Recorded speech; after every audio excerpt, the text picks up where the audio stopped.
नमस्कार। उत्तर प्रदेश में 10 मार्च को किसकी बनेगी सरकार, क्योंकि उत्तर प्रदेश के लिए चौथे चरण के बाद उत्तर प्रदेश की तस्वीर जो है वो साफ हो गई है। आखिर उत्तर प्रदेश में कौन बनेगा मुख्यमंत्री, इसको लेकर सटीक और महत्वपूर्ण आंकड़े सामने आ चुके हैं। जी हां दोस्तों, उत्तर प्रदेश के लिए चौथे फेज के बाद उत्तर प्रदेश की जो तस्वीर है वो लगभग साफ हो चुकी है और उत्तर प्रदेश को लेकर बीजेपी पूरी दम लगा रही है। तो उत्तर प्रदेश के लिए समाजवादी पार्टी भी चुनावी मैदान में है, लेकिन चौथे फेज के बाद उत्तर प्रदेश के लिए 403 सीटों का चुनावी विश्लेषण, ओपिनियन पोल क्या हो सकता है, इसके कुछ महत्वपूर्ण आंकड़े आपको दिखाते हैं। यूं तो उत्तर प्रदेश के लिए पहले, दूसरे और चौथे फेज के बाद 231 सीटों का अब तक यानी वोटिंग खत्म हो चुकी है और 2017 में बीजेपी ने इन 4 फेज के अंदर ही यहां पर 191 सीटों पर जीत हासिल की थी, यानी बहुमत के करीब बीजेपी चौथे फेज तक पहुंच गई थी। लेकिन दावा है इस बार भी कि वो चौका लगाने वाले हैं, जीत का चौका 4 फेज में ही वो लगाने वाले हैं। लेकिन समाजवादी पार्टी ने 30 सीटें, लेकिन वो दावा कर रहे हैं कि जीत का आंकड़ा उनके पास पहुंच गया है।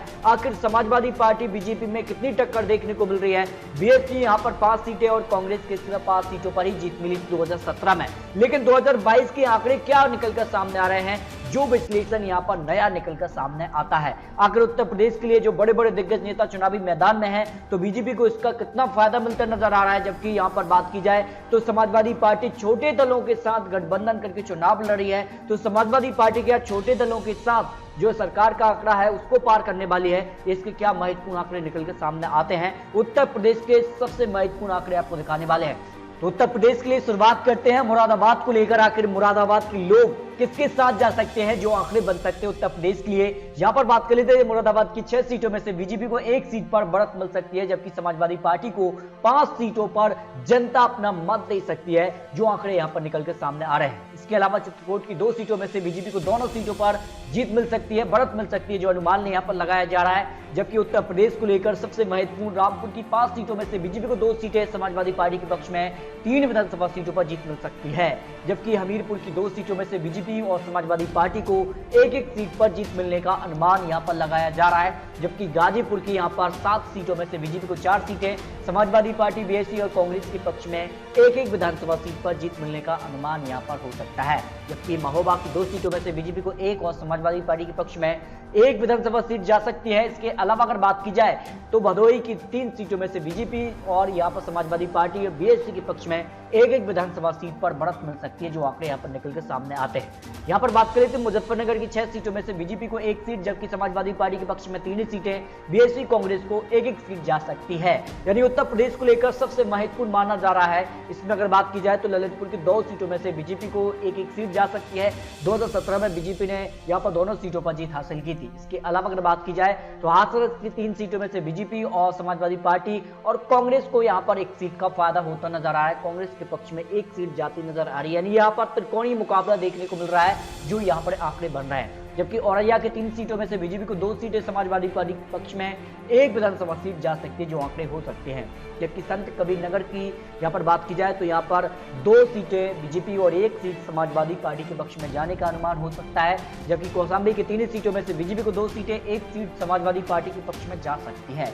उत्तर प्रदेश के लिए महत्वपूर्ण माना जा रहा है। उत्तर प्रदेश में यह अनुमान लगाया जा रहा है कि समाजवादी पार्टी और बीजेपी में कांटे का मुकाबला देखने को मिल रहा है। दोनों ही पार्टी यहां पर जीत का दावा कर रही हैं, क्योंकि उत्तर प्रदेश में हर 5 साल में सरकार बदलती रहती है। तो क्या 2017 के बाद 2022 में भी सरकार बदलेगी या फिर दोबारा रिपीट होगी, ये काफी महत्वपूर्ण हो चुका है। और बीजेपी ने तो अपना दावा कर दिया है कि वो यहां पर फिर से जीतने वाले हैं, लेकिन अखिलेश यादव भी दावा करें कि 2012 के आंकड़े उनके पास हो सकते हैं। जबकि कन्नौज की 3 सीटों में से बीजेपी को 2 सीटें, 1 सीट समाजवादी पार्टी के पक्ष में जाने का अनुमान यहां पर लगाया जा रहा है। जबकि आजमगढ़ की 10 सीटों में से बीजेपी को 2 सीटें, जबकि यहां पर समाजवादी पार्टी को यहां पर 8 विधानसभा सीटों पर जीत मिल सकती है, जो अनुमान यहां पर लगाया जा रहा है। बागपत की 3 सीटों में से बीजेपी को 1 सीट, समाजवादी पार्टी को 1 सीट और 1 सीट बीएसपी के पक्ष में जा सकती है, जो आंकड़े यहां पर हो सकते हैं। जबकि यहां पर सुल्तानपुर की 5 सीटों में से बीजेपी को 1 सीट, जबकि समाजवादी पार्टी के पक्ष में 4 विधानसभा सीटों पर जीत मिल सकती है। उत्तर प्रदेश को लेकर काफी महत्वपूर्ण माना जा रहा है। इसके अलावा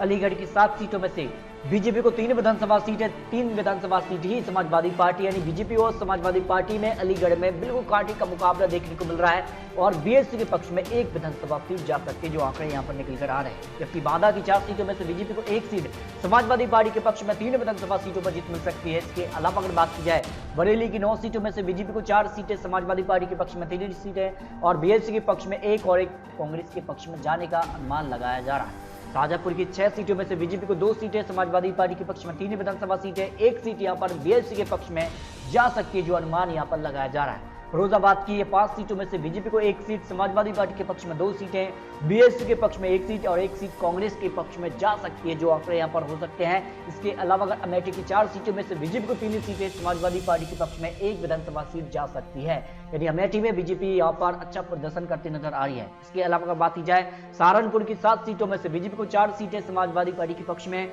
3 विधानसभा सीटें जा सकती है, जो यहाँ पर उत्तर प्रदेश के लिए यहाँ पर आंकड़े निकल कर सामने आ रहे हैं। जबकि उन्नाव की 6 सीटों में से बीजेपी को 2 सीटें, समाजवादी पक्ष में 3 सीटें और 1 सीट कांग्रेस के पक्ष में जा सकती है, जो आंकड़े यहाँ पर निकल कर आ रहे हैं। इटावा की 3 सीटों में से सभी तीनों सीटों पर बीजेपी अपना जीत का परचम लहरा सकती है, जो अनुमान यहाँ पर लगाया जा रहा है। इसके अलावा अगर बात की जाए तो महाराजगंज की 5 सीटों में से बीजेपी को 3 सीटों पर जीत मिल सकती है, समाजवादी पार्टी के पक्ष में 2 सीटों पर जीत मिल सकती है, जो आंकड़े यहाँ पर आ रहे निकल के। अम्बेडकर नगर की 5 सीटों में से बीजेपी को 2 सीटें, समाजवादी पार्टी के पक्ष में 2 सीटें जा सकती है, जो आंकड़े यहाँ पर हो सकते हैं।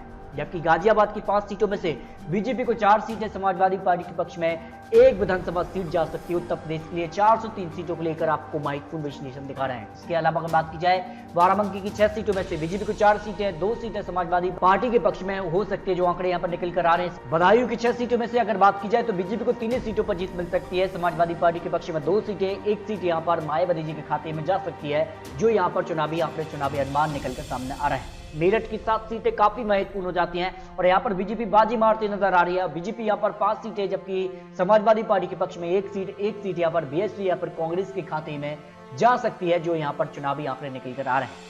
गोंडा की 7 सीटों में से अगर बात की जाए तो बीजेपी को 5 सीटें, समाजवादी पार्टी के पक्ष में 1 सीट, बीएसपी के पक्ष में 1 सीट जाने का अनुमान यहाँ पर लगाया जा रहा है। जबकि यहाँ पर कुशीनगर की 7 सीटों में अगर बात की जाए तो बीजेपी को 6 सीटें, समाजवादी पार्टी के पक्ष में 1 विधानसभा सीट जा सकती है, जो आंकड़े निकल कर आ रहा है। बुलंदशहर काफी महत्वपूर्ण हो जाता है उत्तर प्रदेश चुनाव को लेकर। यहाँ की जनता का मन किसके साथ जा रहा है। यहाँ पर अगर बात की जाए तो 7 सीटों में से बीजेपी को 5 सीटें, समाजवादी पार्टी के पक्ष में 1 सीट और 1 सीट यहाँ पर बीएसपी के पक्ष में जाने का अनुमान यहाँ पर लगाया जा रहा है। अयोध्या काफी महत्वपूर्ण, अयोध्या राम मंदिर को लेकर भी यहाँ पर जो आंकड़े थे उसमें अगर बात की जाए तो अयोध्या की 5 सीटों में से सभी 5 सीटों पर बीजेपी जीत दर्ज कर सकती है, जो आंकड़े यहाँ पर निकल के सामने आ रहे हैं। इसके अलावा बहराइच की 7 सीटों में से की जाए तो समाजवादी पार्टी के पक्ष में 1 सीट कांग्रेस को और 5 सीटों पर बीजेपी को जीत मिलने का अनुमान यहाँ पर लगाया गया है। लखीमपुर खीरी की 8 सीटों में से बीजेपी को यहाँ पर 5 सीटें, समाजवादी पार्टी के पक्ष में 2 सीटें, बीएसपी को 1 सीट जा सकती है, जो आंकड़े यहाँ पर लखीमपुर की 8 सीटों पर हो सकते हैं। जबकि मिर्जापुर की 5 सीटों में अगर बात की जाए तो बीजेपी को सभी 5 सीटों पर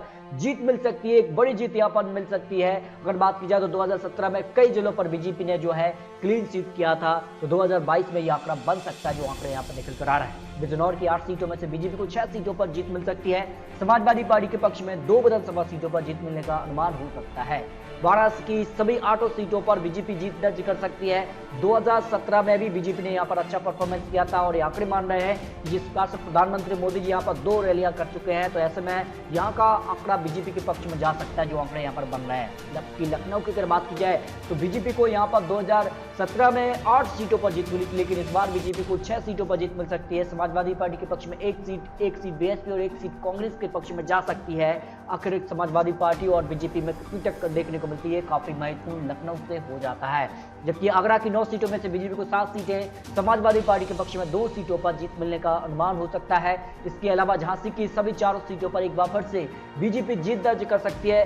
2017 में भी बीजेपी ने यहाँ पर सभी 4 सीटों पर जीत हासिल की थी। इसके अलावा बात की जाए कानपुर की यहाँ पर 10 सीटों में से बीजेपी को 8 सीटें, 1 सीट समाजवादी पार्टी और 1 सीट कांग्रेस के पक्ष में जाने का अनुमान यहाँ पर लगाया गया है। जबकि प्रयागराज की 12 विधानसभा सीटों में से बीजेपी को 11 सीटें, 1 सीट यहाँ पर समाजवादी पार्टी के पक्ष में जा सकती है, जो यहाँ पर उत्तर प्रदेश को लेकर चुनावी विश्लेषण निकल कर आ रहा है। यानी उत्तर प्रदेश के लिए सभी 403 सीटों पर अगर बात की जाए तो उत्तर प्रदेश में बीजेपी को 230 सीटें मिल सकती हैं, जो अनुमान यहां पर लगाया जा रहा है। बीजेपी बहुमत के पार जाती नजर आ रही है, जो उत्तर प्रदेश को लेकर चुनावी आंकड़े, चुनावी अनुमान निकलकर सामने आ रहा है। जबकि समाजवादी पार्टी 131 से लेकर 150 सीटों तक आ सकती है, जो उत्तर प्रदेश को लेकर चुनावी अनुमान निकलकर आ रहा है। जबकि बीएसपी 18, कांग्रेस को करीब 10 से 13 सीटें, अदर की बात की जाए तो 3 सीटों पर अन्य को भी जीत मिलने का अनुमान हो सकता है। यानी उत्तर प्रदेश चुनाव को लेकर काफी महत्वपूर्ण विश्लेषण आपको दिखाया है, लेकिन फिर भी आपको बता दें कि ये तो चुनावी आंकड़े, चुनावी अनुमान है। 10 मार्च को ही तय होगा उत्तर प्रदेश में किसकी बनेगी सरकार, ये काफी महत्वपूर्ण हो जाता है। लेकिन दोस्तों फिर भी आपको क्या लगता है, उत्तर प्रदेश में क्या योगी आदित्यनाथ एक बार फिर से मुख्यमंत्री बनेंगे या फिर अखिलेश यादव की वापसी होने वाली है, तो इस पर अपनी राय रख सकते हैं। फिलहाल अगर बात की जाए तो उत्तर प्रदेश में बीजेपी और समाजवादी पार्टी में आमने सामने की टक्कर देखने को मिल रही है। तो मिलते हैं दोस्तों और सटीक और महत्वपूर्ण जानकारी के साथ, तब तक के लिए जय हिंद, जय भारत।